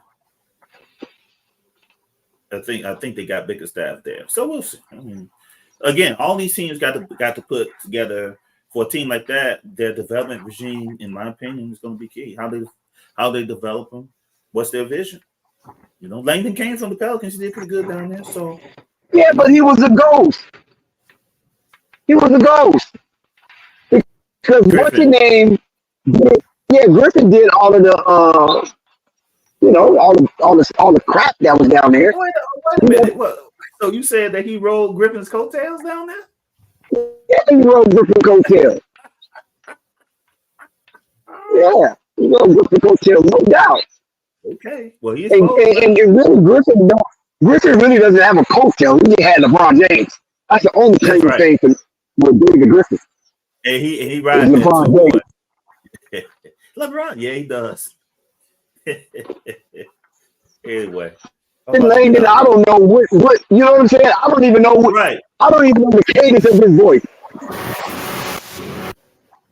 The last time I seen Trajan Langdon had any kind of basketball conversation or confrontation in public was with Duke. That's how long ago I heard his voice. And he was quiet at Duke. So I don't know what kind of muscle he got up there in the Motor City because Detroit is a hard city, man. I go through Yeah. Detroit, and it's a hard city, man. You know what I'm saying? I know a chick up there right now, but Detroit is a hard city, and they don't play. Right. You know what I'm saying? Thank God it's a winter in Detroit because if Detroit had California weather, they have the lowest population in the United States. Oh yeah. So hey, Flight Dex, I'm about to get I out of here. appreciate you, Chief. You know, we're going to do this more often. You know, because I enjoy talking with you all. You know, and everything. I really do, and I thank you all for just letting me come by and everything, and all the love and respect you've shown, Chief. Man, I appreciate it. You know, from day one, we've been almost together a year almost. You know, so I appreciate it. We'll do more videos, more lives. We'll work it in, you know, and everything. Yeah, yeah, most definitely. I appreciate you, Chief. Yes, Hey, sir. hey, All right, Dex, salute you. you sticking around? Hey, I got some questions for you, Dex. You know, USA basketball related. You know, have you been keeping up with what's going on? To some degree, yes. Did you hear about LeBron James' injury that required him to get 4 stitches? I'm not really worried about that. That's a tough man injury, you know. Mm, Long as there's no broken bones, then all that other blood is it's irrelevant. You know, we grew up playing basketball on the blacktop, and you fall, you scrape your head with those metal rims and all that type of stuff, and the hard asphalt. Listen, that's baby stuff. 4 stitches is baby stuff. right. Well, what about USA basketball in general?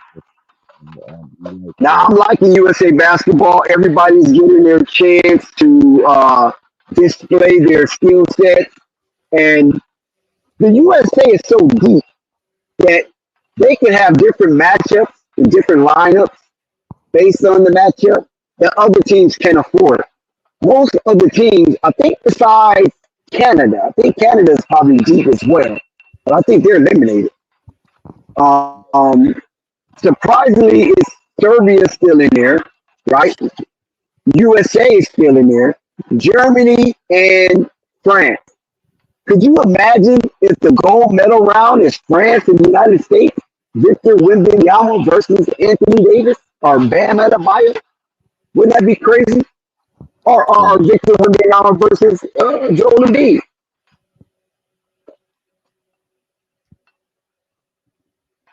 that would be crazy.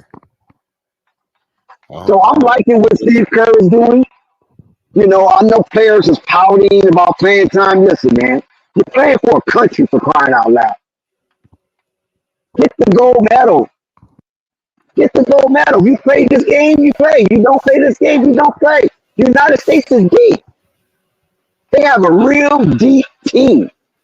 And players sometimes they get that's how you know these players are full of shit on their own team. How can you get mad when you play with a bunch of Hall of Famers, soon to be Hall of Famers, and All Stars? How can you be mad? And you're winning. You know what I'm saying? Well, what's the complaint? You're winning. So that's why I don't like how some of these old muffin puffs sit on the bench and don't get the playing time and they start complaining. Nah, man, cheer on the team. When it's your call to duty, then put in work and bring home the gold. The United States is doing pretty well in the gold medal running. They just captured a gold with Gabby Thomas on the track and field. That's what I really, watch the Olympics for, is track and field. I don't watch it for too much other sports. Track and field, I watch the gymnastics, I watch it for swimming, and I definitely watch it for the decathlon. So those yeah, are really the sports that I watch it for. and how you liking USA?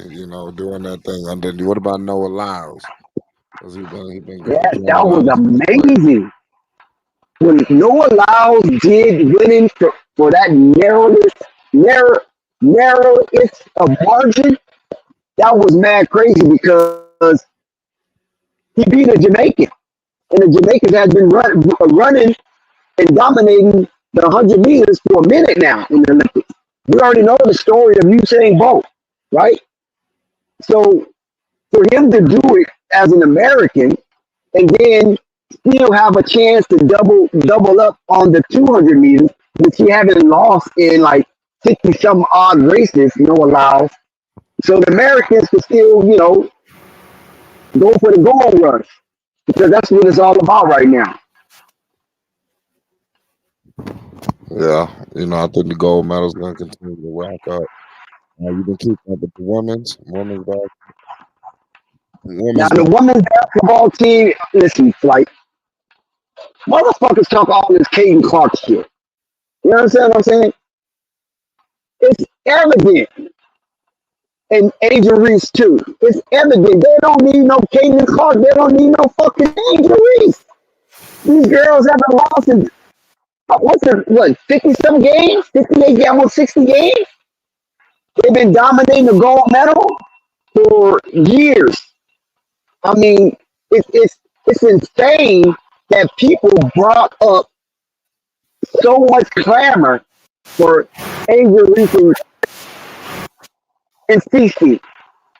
They don't need them. They wait their turn. The next 4 years, now you can see if you can continue the dominance of women Olympic basketball. Because what they're doing is unprecedented, and it probably will not be done again once the streak stops.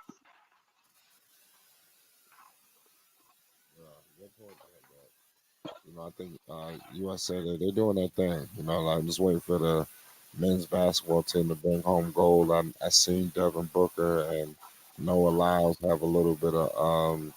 I heard Devin Booker kind of say like he still doesn't see eye to eye with him.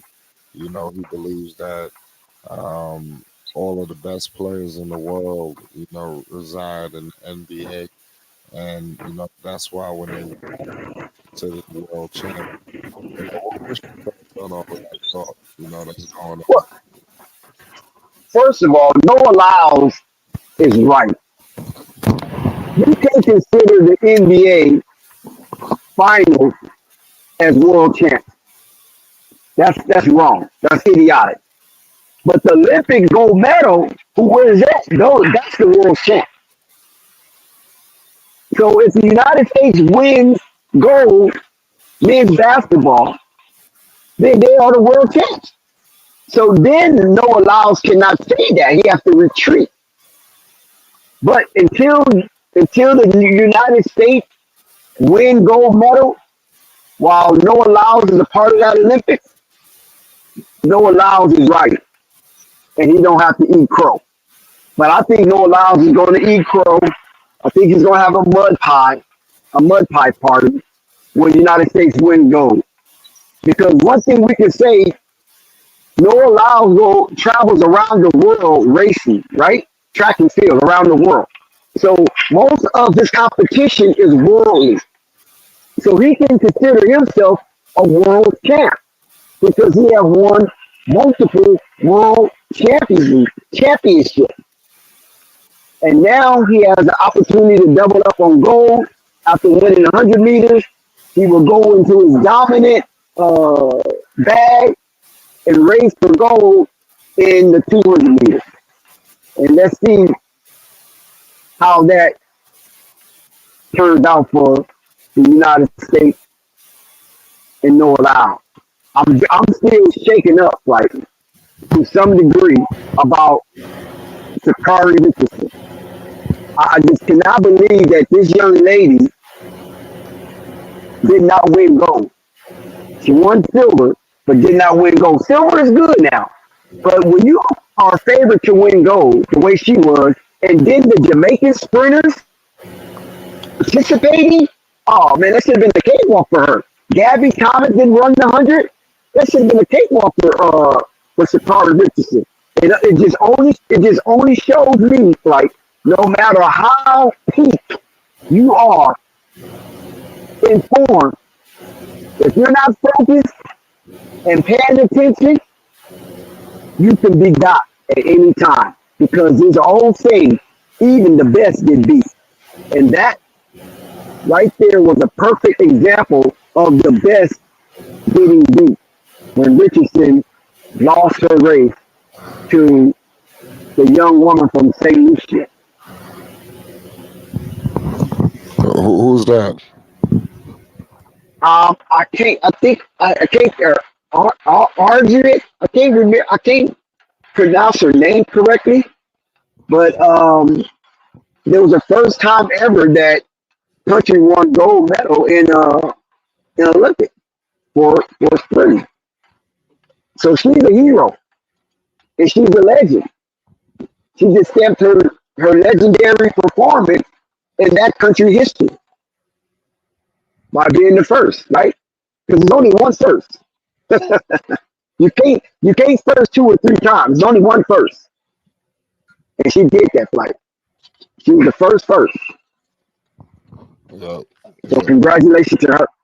Yeah, congratulations to all the medalists, that's out there in the Olympics right now doing their thing, trying to go for gold, bronze, silver, whatever it is, we got to definitely pay homage. Newmark says Shikari lost due to the entrance issues. Do you know any thing about that, Dex? Well, yeah, they denied her entrance. It seemed to me as if they were trying to get some preferential treatment, and the rules is already set. This is the way all athletes go, and they went some other way, and they didn't get in. So maybe she was a little frustrated about that. But you can't. If you're a professional, you gotta wipe that from your memory. You gotta clean swipe that and get out there and handle your business because you came for gold. Be the comfort trying to get into some secret interest that might make you feel a little puffy. You know what I'm saying? So I can't accept that interest. It did happen. It happened to the Jamaican Springers as well. But listen, man, the rules are the rules. And I'm quite sure they gave you the rules and the directions and the instructions prior to you getting there. And once you was there, you probably got it for a second time. So I don't know. That's weird to me that every other athlete went the right direction, but her and Shelly went that direction. Shelly didn't participate. She did, and she still lost. Speaking of Richardson. Yeah, you're right about that, man. That's crazy. Shout out Shikari, man. Better luck next time. There's a lot of things going on in the NBA. Even like I said, obviously we know the stars is coming back. I noticed that a lot of the role players have been hooking up, overseas. I think Jaylen Brown and a couple of other players led some camps. You said Uh, Jaylen Brown? yeah, I forgot what country they all went to. I don't know if it was Mexico or what. But I know that I seen a lot of role players throughout all the teams. I seen that they was just They go to Cabo. yeah, They go to Cabo. Yeah, I just left Cabo. Yeah, they go to Cabo. They down there. Yeah, you can see them. Shit, you go there, you gonna see them. Come in. When you look at this, well, not so much you, like, cause you 6'5", so not so much you, but me, 5'8", seeing all these big old well-shaped motherfuckers. You know what I'm saying? They play some professional sport. I don't bother. I don't ask for no autograph. I don't bother. I just let them be because I know they down there to relax. You know what I'm saying? To get away from the rat race. But you see them. I don't know who they be because I don't get in their face.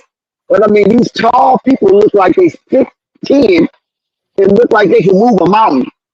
They some athletes from somewhere. It don't mean they from America, but they some athletes from somewhere. And you see them a dime a dozen down there.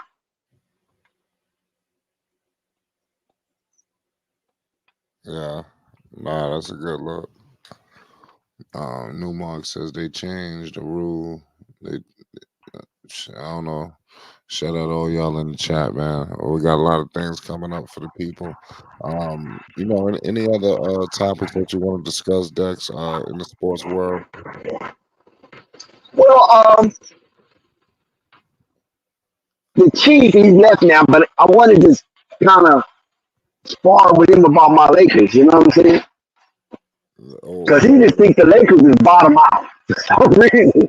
He thinks the Lakers is bottom out. Like, the Lakers is good. They're okay. I mean, they lost the first round to Denver, last year champion. I'm not ashamed of that. And I knew the Lakers wasn't constructed well enough to beat Denver. So I didn't expect them to advance. If they did advance, it was like, okay, wow. Darvin Ham, you worked a miracle. But I think the Lakers are going to be all right. If they run their team back, they're gonna be okay, because Denver's not as strong as it was this year as it was last year, and they said it getting weaker and weaker, and that's the Lakers' kryptonite right now. Is Denver. Now I don't know if Minnesota will be their new kryptonite, because Minnesota is really feeling themselves right now. I think the Lakers can get past Dallas. I'm not even worried about Dallas. Dallas caught a break. Okay, they caught a break. They caught a young OKC team. They got confident, and then they caught a Minnesota team that was exhausted. So they caught a break, and that's what it is. When you get to the finals, you have to win the war of attrition. If you don't win that war, you're not getting that far. So I think this year the Lakers, Anthony Davis is feeling much better. I mean, he played a whole season and some Olympics, and he stayed relatively healthy. I just think the Los Angeles Lakers is going to be a problem. A lot of people is down on them because they didn't strike gold in the offseason. But the team is already sufficient. Now they know I don't know what JJ Redick's going to run, but all I can say tonight is we got Bronny. Nobody else, no other 2019 got a Bronny. We got Bronny James. And Bronny James is going to be our good luck charm. You know what I'm saying? The man survived the NDE, a near-death experience. He survived the NDE, and now he's a member of the Los Angeles Lakers with a guaranteed contract. I just believe Bronny is going to be our good luck charm. Bronny played outstanding defense. He held his own. He came off a little slow, and I think that's only because of the health risk. You know what I'm saying? Don't go out and exert yourself too much. Feel it. See how your body adjusts, and if your body could withstand that kind of torment in the summer league, then you're good to go. So the last two games, he felt much better. He felt much healthier, much stronger, confident, focused. He let it all out. He averaged double figures in the last two games. Shout out to Bronny James. He's going to be on good luck charm.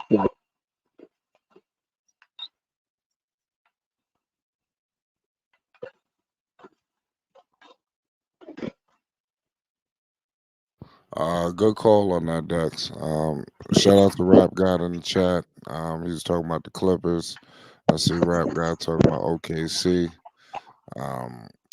Only time will tell with some of these teams. It's going to be a long season. A lot of things will be on the horizon. So we're going to find out. I think it's too early to tell with some of these teams. And you don't want to believe too much of the hype. And you can put that on all y'all teams at the end of the day. So Yeah, like I said, we're going to see how this thing shakes out, because we still got the trade deadline coming at the break of the season. And you just never know what kind of moving and shaking might go on. You see what happened to Dallas at the second half of the season. They took off. You see what happened to OKC. You know what I'm saying? A lot of these teams start to just take off in the second half of the season, because according to real purists,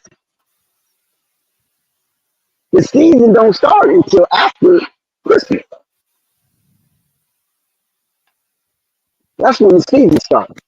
After that December 25th game, that's the first game of the season, according to purists. because everybody prior to that are playing their way into shape.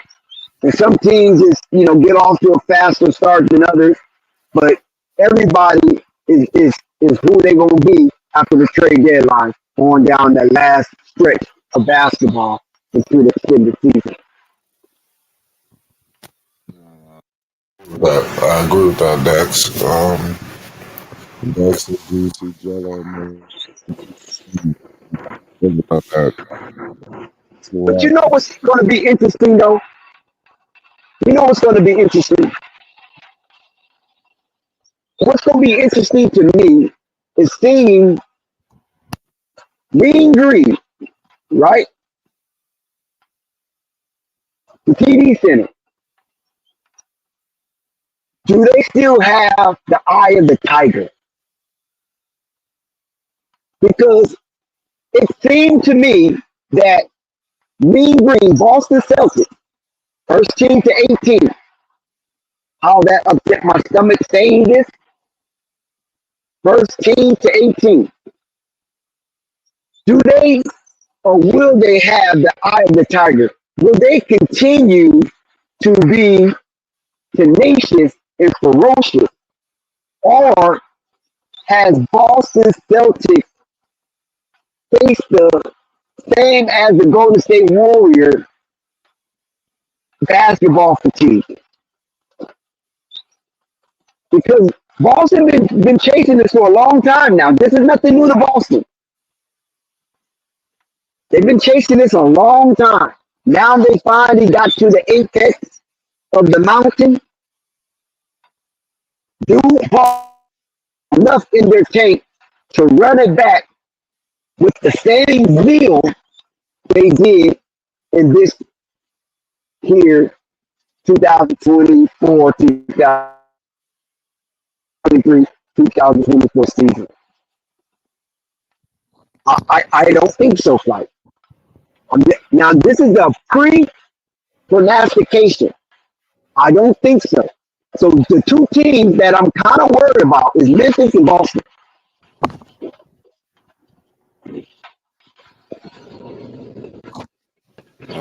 well, why is that? Oh, we know about Memphis. Well, About because I just think that Boston finally got over the hump, and it was a sigh of relief. And the controversy with Jaylen Brown and Jason Tatum and this Olympic stuff, they might just run the season like whatever. We win, we don't, we don't. We know we was a young team and we won, and I don't know because I don't see it, right? I don't see it in Jaylen Brown eyes. I don't see it in Drew Holiday eyes, and I definitely don't see it in Jason Tatum eyes. That they ready to take on 29 teams and come out the best in the battle of supremacy of the NBA. They got that 18, they're happy, they beat the Lakers to it, and I just think they just gonna roll it out. I don't think Joey Mozella is intrigued enough to push these young men for another round. Charles Lee is gone. He's gone. That voice is gone. It's no longer in that locker room. So, you know what I'm saying? I don't know. I just don't see it in Jaylen Brown and Jason Tatum. And Drew Holiday, I think he shot his wad. He shot his wad on Boston this year because he was traded from Milwaukee and he didn't like it. So he had a chip on his shoulder.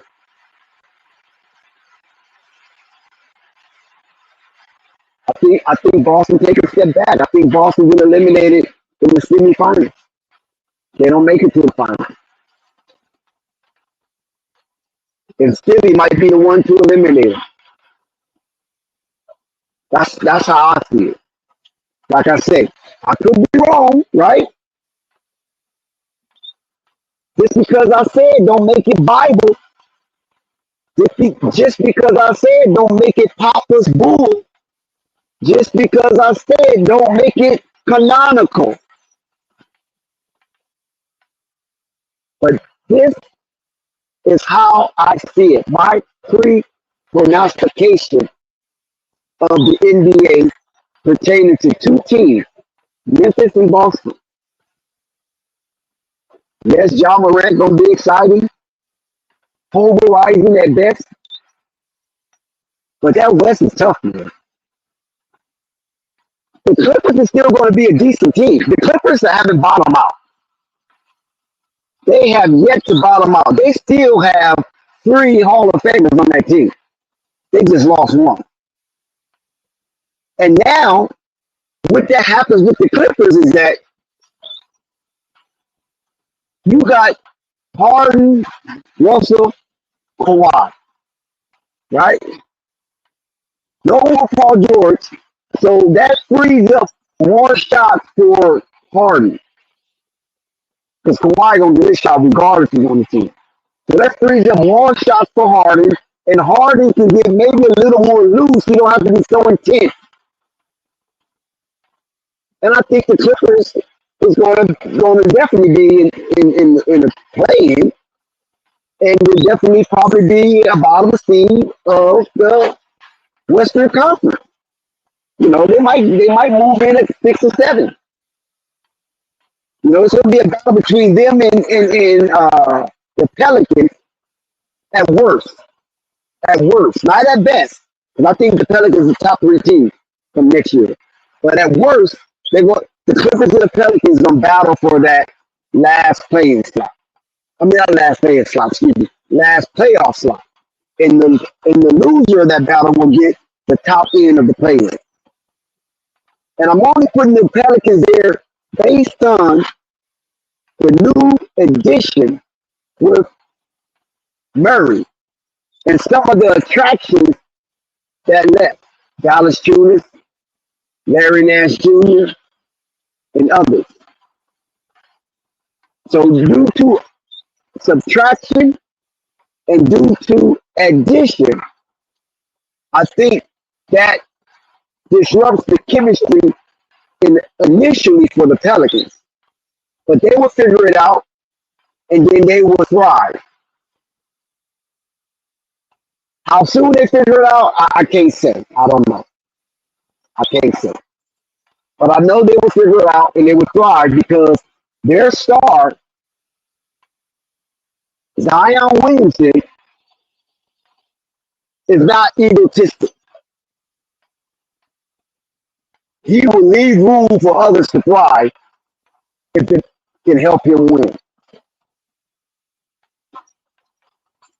I think the Chicago Bulls will be intriguing. And I think the Chicago Bulls might surprise people. I think that Chicago Bulls team might surprise people. Because I don't think it's so much controversy of adding Josh Giddey and Lonzo Ball coming back. I don't think there's really much controversy there. For one thing, Lonzo Ball is not confrontational. Lonzo Ball is not a diva. He's gonna sit that bench and give them between 10 and 16 minutes until he feels comfortable. Then we're going to see how well Billy Donovan can coach. When Lonzo Ball gets comfortable and gets back into the thick of things, and he's willing to risk it on defense, and we know how Lonzo can rip a player on defense, then we're going to see how well Billy Donovan can coach, and was that ghost extension was justified. We're going to see the obfuscation of that extension that was done in the back alley in the cloak of darkness was justified. Because now Billy Donovan will be free of the clog of DeMar DeRozan. And this is what Acme envisioned for the Chicago Bulls prior to DeMar DeRozan availability, unexpected availability. Because that was definitely unsuspected. Everybody thought DeMar DeRozan was going to be a Laker. So when his unexpected availability became known, they got on it. They got on it. They said, it's an all-star? We can pick up an all-star? Oh, we're going to get that. We're going to sign DeMar. Unfortunately, it did bring excitement. DeMar was in the running of MVP, but that clause became a clause. That clause became a clause. And so they had to part ways with DeMar DeRozan. And it left Zach LaVine feeling some kind of way. Because it seemed like he went from the prize child to the stepchild. And that just didn't well with Zach. And then we thought, Zach might be traded or whatever. But nonetheless, I think Chicago Bulls are going to be intriguing. And when Lonzo Ball come back, it's going to spark some excitement for the Chicago Bulls fan base and Sea-Red loyalists. You're going to have two Ball brothers back on the hardwood coming this training camp. And how fun was the NBA when at least two Ball brothers were playing in the NBA at the same time? So